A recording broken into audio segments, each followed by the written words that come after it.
ಗುರ್ತನೆ ಒರೆಸುವೆನು. ನಿಮ್ಮ ಅಣ್ಣನಿಂದ ಗುರ್ತನ ತೊಂದರೆ ಒರೆಸುವೆಯಾ? ಖಂಡಿತವಾಗಲೂ ಗುರ್ತನ ತೊಂದರೆ ಏನಿದು? ನನ್ನನ್ನು ಹರಿಸುವೆಯಾ? ಇಲ್ಲ ಇಲ್ಲ, ಮರೆತಿದ್ದೆ.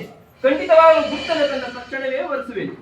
ಹಾಗಾದ್ರೆ ನಾನೇನೋ ನಿಮ್ಮ ಅಣ್ಣನ ಬಳಿಗೆ ನಿನಗಿಂತಲೂ ಮುಂಚಿತವಾಗಿಯೇ ಹೋಗಿದ್ದೇನೋ. ಆದರೆ ಆತನು ಅಲ್ಲಿ ನನ್ನ ಅನುಜನಿರುವನು, ಅಲ್ಲಿಗೆ ಹೋಗು, ಅವನು ನಿನ್ನನ್ನು ಖಂಡಿತವಾಗಿ ವರಿಸುವನು ಎಂದು ಹೇಳಿದನು. ನೀನು ನೋಡಿದರೆ ಈ ರೀತಿಯಾಗಿ ಹೇಳುವೆ, ಅಲ್ಲಿಂದ ಇಲ್ಲಿಗೆ ಇಲ್ಲಿಂದ ಅಲ್ಲಿಗೆ ಎಷ್ಟು ಸಾರಿ ಓಡಾಡಲಿ ಪ್ರಿಯಾ.